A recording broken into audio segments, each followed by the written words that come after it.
আসসালামু আলাইকুম সুপ্রিয় শিক্ষার্থী বন্ধুরা, আশা করি সকলেই ভালো আছেন।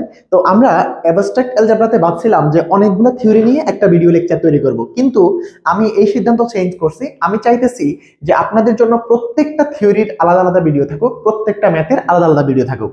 তো সেই জায়গা থেকে আমরা এখন প্রত্যেকটা থিওরির জন্য একটা ছোট ছোট ভিডিও তৈরি করব।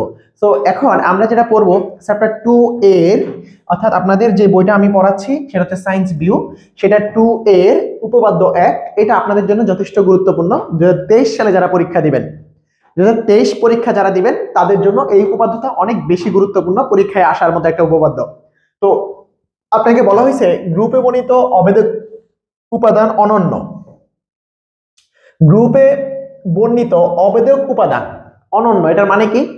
আপনার প্রমাণ করতে হবে গ্রুপে যে অবেদক মানে একক বা আইডেন্টিটি এলিমেন্ট এটা ইউনিক হবে, এটা আপনাকে প্রমাণ করতে হবে। তো আপনারা যখন কোনো কিছু ইউনিক প্রমাণ করতে বলবেন, আপনারা ধরে নেবেন এটা আসলে ইউনিক না, অর্থাৎ একাধিক উপাদান আছে ধরে নেবেন।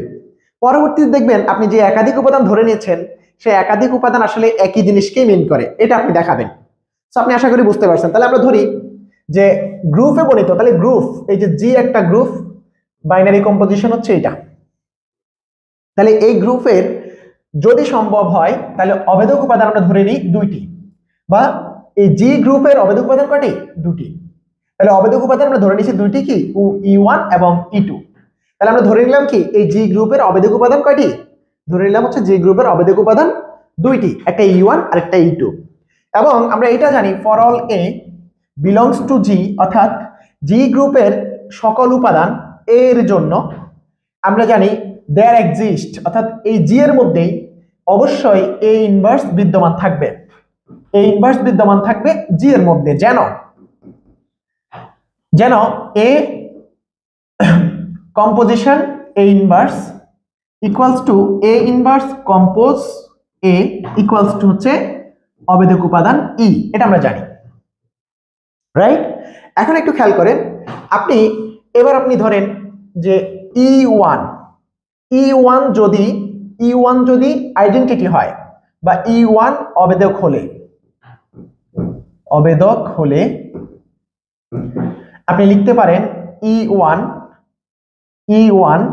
কম্পোজ E2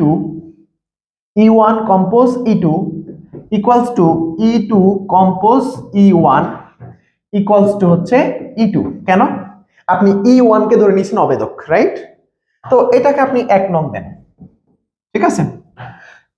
আবার একটু খেয়াল করেন এটা কেন লিখছেন। লেখার কারণে যে E1 E2 তো আমি জি এর মধ্যে আছে বলে নিছি, E1 E2 জি এর মধ্যেই আছে এবং তারা হচ্ছে জি এর অবেদক উপাদান আমরা ধরে নিছি। তো যেহেতু আছে, এবার E1 কে অবেদক ধরছি, তখন E2 টা অবেদক না। আবার আমরা এখন E2 কে অবেদক ধরে নিব, E1 টা তখন অবেদক না। তাহলে E2 অবেদক হলে,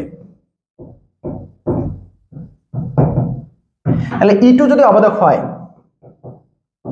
তাহলে আপনি এখান থেকে কি লিখতে পারেন যে E2 E1 equals to E1 E2 equals to E1, এটা 2 নং।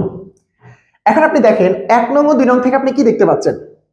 1 নং ও 2 নং থেকে আপনারা দেখতে পাচ্ছেন যে 1 ও 2 নং হতে পাই E1 equals to E2। কিভাবে দেখেন, এই যে এখানে আছে কি E2 composition E1 equals to E2, আর এই যে এখানে কি E2 composition E1 equals to E2। আপনি এটা অবেদকের যে অস্তিত্ব বিধি, সেই অবেদকের অস্তিত্ব বিধি অ্যাপ্লাই করছি। যখন E1 অবেদক তখন হচ্ছে E2 সমান এগুলা, আর যখন E2 অবেদক তখন E1 সমান এগুলো। সো এইটা আর এই সমীকরণ বলতেছে যে ভাই আসলে E2 আর E1 একই জিনিস। সো আপনি একটা গ্রুপের অবেদক উপাদান দুইটা ধরে নিয়েছেন, কিন্তু আলটিমেটলি দেখা গেল কি ওই দুটো উপাদান সেম।